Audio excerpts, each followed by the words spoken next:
All right, class. First off, as always, good day. I'm glad you're here. So today we are going to be talking about the 15th Amendment, basically what it is, and we're going to be talking about, um, excuse me, the effects of stuff that was happening in the South during the Reconstruction, and also the beginning of these hate groups, such as the Ku Klux Klan and stuff like that. Um, So again, the objective, we're going to analyze the 15th Amendment, examine the importance of education for African Americans during the Reconstruction era. We're going to look at like why was that so important? Why was that so big? And then again, we're going to create an argument of why few KKK members were sent to jail. You're going to learn about that later on, okay? So let's go ahead and start with the warm up. And it's another one of your LPAC questions. Now remember, like I told you a couple weeks ago, every week I'm going to help you a little less and less. Okay. Now this one says think about an important person while you've been in school. What makes this person so important to you? Now the thing is, I do realize that we have you know been the year of COVID and stuff like that. So you really some of you guys haven't got to see your teachers in person, things like that, and the stuff you times you have, it hasn't been for a long time. So some of you guys got a teacher that you barely got to see her and you really don't know them. Um, so what I've done is basically told the other classes, I've expanded it to not just our school, but to other schools, elementary school, middle school, and beyond teachers. Think of teachers' aides.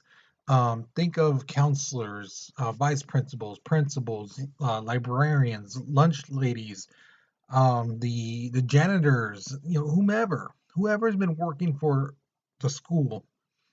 Um, which one is the most important to you? Which person, you know, was like the kindest, the nicest, the wisest? Someone who always had good advice for you.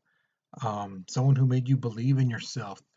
Basically somebody who you feel, what, if more schools had people like this, things would be better.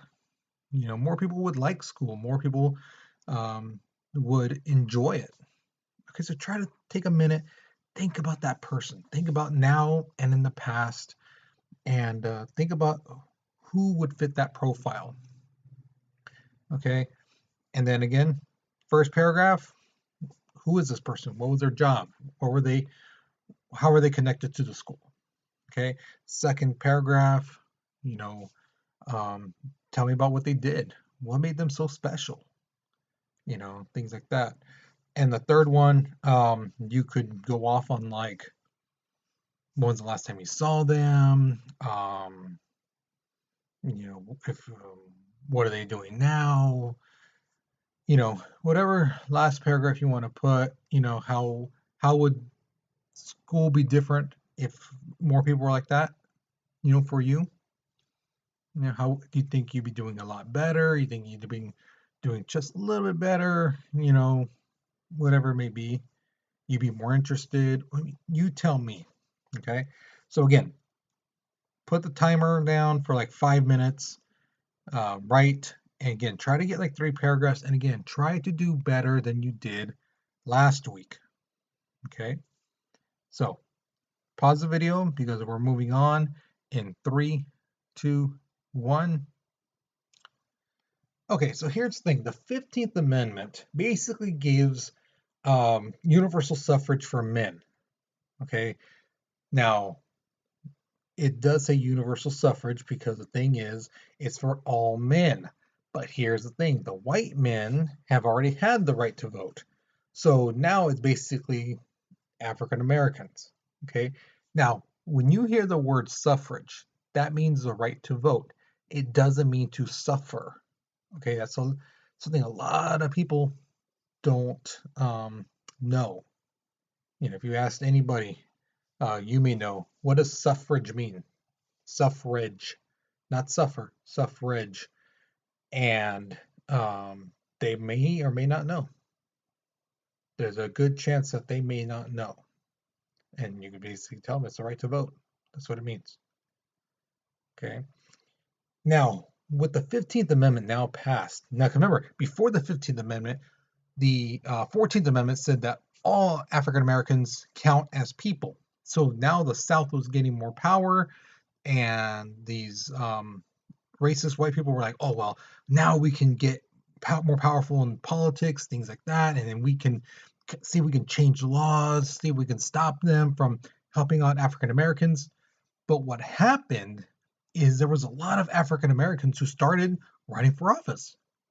Everything from local office, mayor, councilman, up to the state legislature, up to the House of Representatives.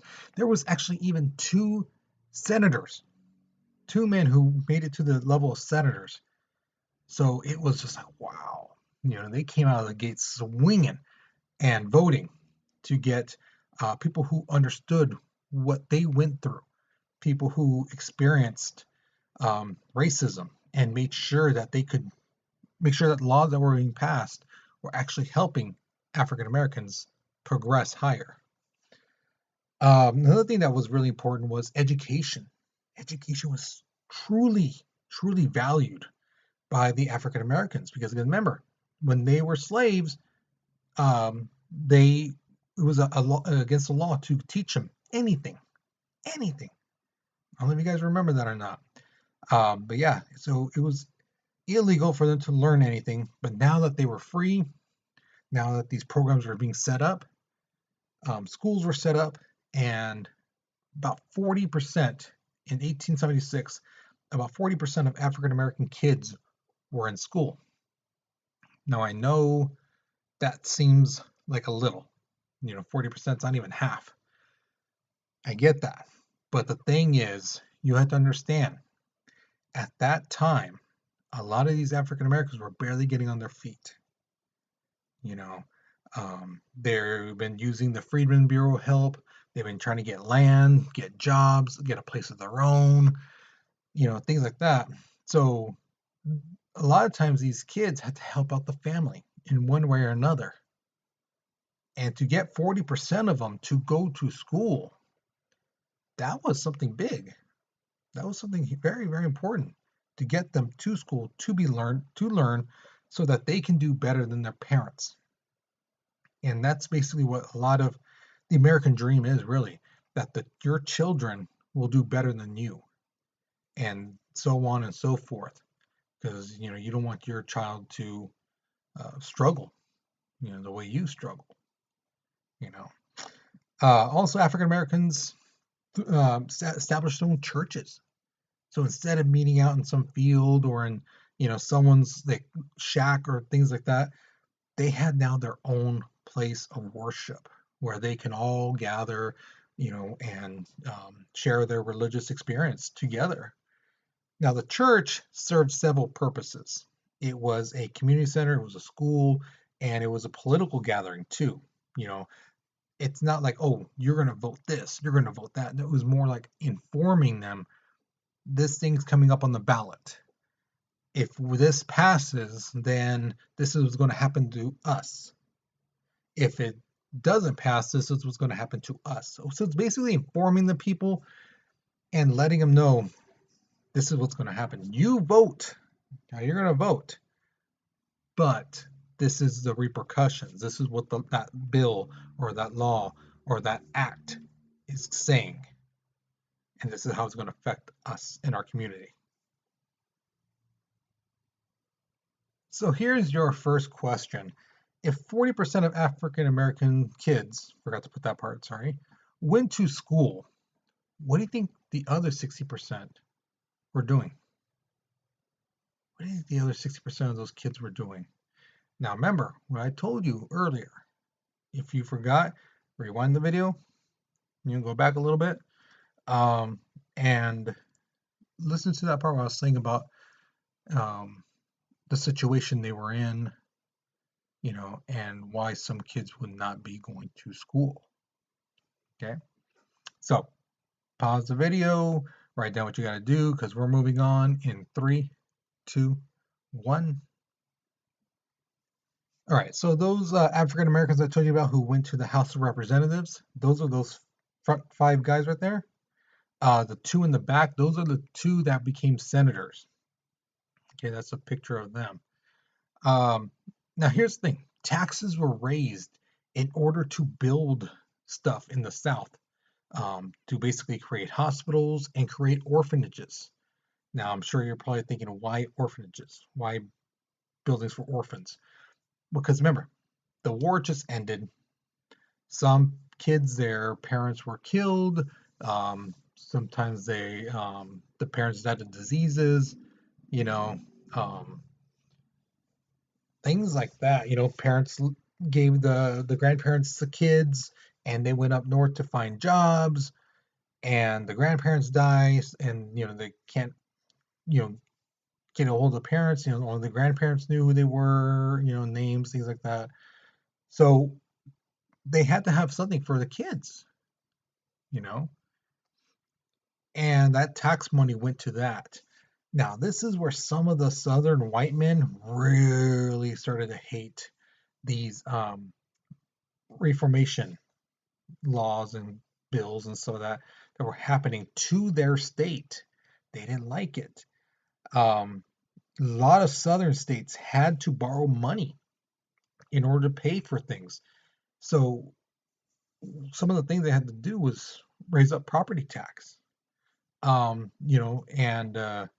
to repair buildings. Because remember, during the Civil War, a lot of buildings, towns were destroyed because the fighting didn't happen in some random field out somewhere. A lot of times it happened in towns. And even when battles didn't happen in towns, uh, the army would go through those towns, use them as forts, use them as, to put supplies. The other side would come through, checking if there are supplies, checking if there are any rebels there or anyone on the other side of the army. And yeah, no, some places they destroyed it. General Sherman, you know, really popular for burning down places. So those buildings and stuff like that had to be repaired. Um, so taxes were raised to pay for that, and also all these new programs to help out African Americans. Now, the property tax, because it got so high sometimes, these landowners, these white landowners, couldn't pay their taxes. Now, here's the thing: um, it's not that they didn't want to pay it; it's they couldn't. Because here's the thing: now they didn't have free labor; they didn't have slaves. Okay, so now they had to pay these African Americans to do the job, and it's not like they can make them work them, from sun up to sundown. They had a certain time when they worked.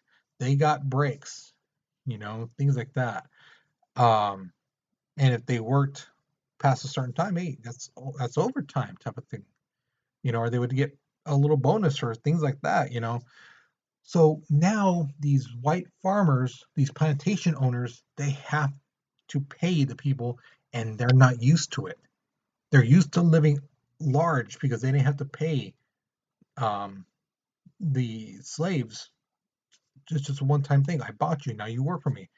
Now they have to pay them by the hour, by the day, you know, things like that. And it's because they have to pay now they're hurting.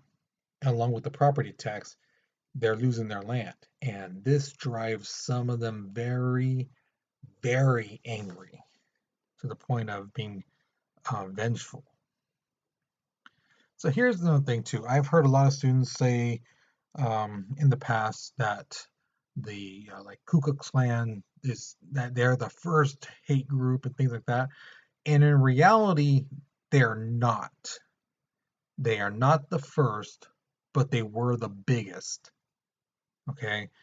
And there was a bunch of them, believe it or not. There was a bunch of little hate groups all around the South, and their goal was basically all the same: to stop the Republican rule.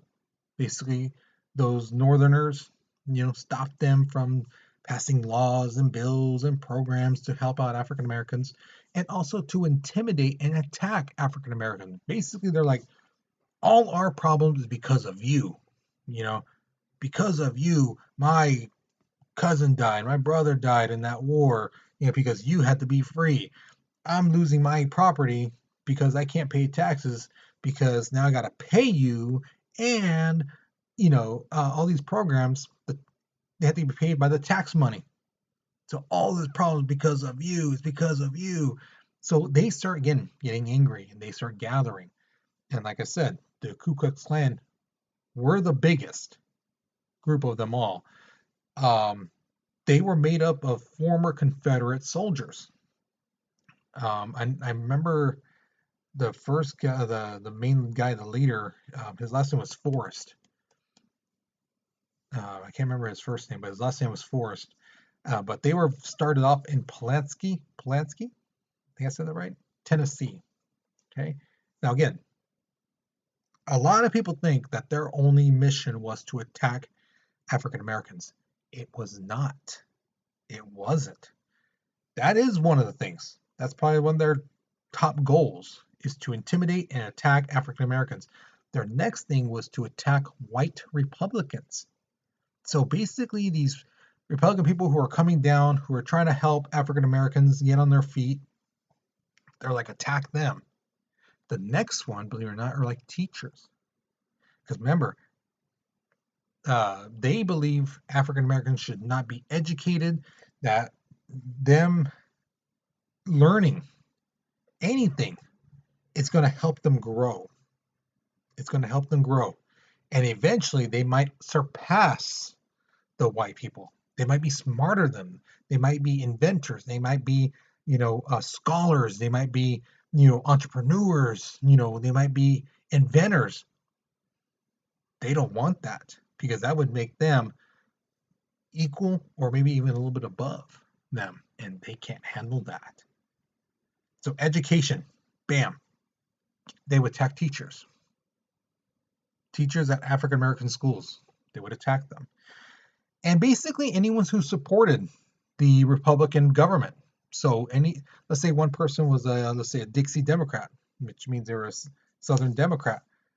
If they were like, you know what, there should be a program to help out these African Americans get on their feet, give them clothes, food, things like that.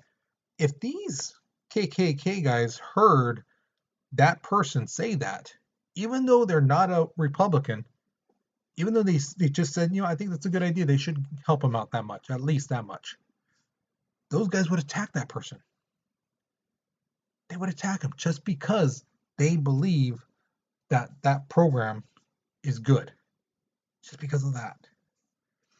Now, here's another thing I've heard a lot of students in my past talk about. They're like, well, if I was that back then in the 1870s, I'd be like, oh, I'd be fighting them, this and that. I wouldn't be just sitting around getting punked, getting beat up, and this and that. Here's the thing. Republicans and African Americans, they did form militias. They did fight back. They did. They did not just sit back and just, oh, no. They didn't do that at the beginning. They didn't. They fought back. So with all this going on, this fighting and quarreling going on, Congress passes 3 laws in 1870 and 1871, basically outlawing the Ku Klux Klan. They're saying what they do is wrong. It's vengeful and it goes against everything our country is about. So with that being said, arrests are made, and they arrest a little over 3,000 Klansmen. But here's the thing. Only a couple hundred are actually convicted and are sent to jail. Of the 3,000 plus that were arrested, only a couple hundred were actually punished. The rest were able to get off because of, no witnesses, not enough evidence, hearsay, a witness changed their testimony. They said they swore it was this person, and a year later, oh no, I don't think it was them. They changed their testimony, stuff like that. Okay. So here is something different. We're going to be trying again. I'll be doing slowly but surely adding different things. So what I want you to do is look at this graph. Look at the red line. the one with the squared boxes. What do you notice about that red line? From 1872, let me move this thing over here. There we go. From 1872 to 1900. What do you notice about that red line? So that's the first part.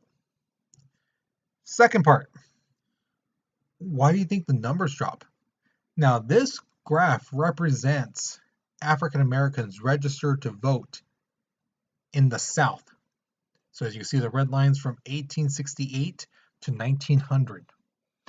As you can see, from 1872 to 1900, the line goes a certain way.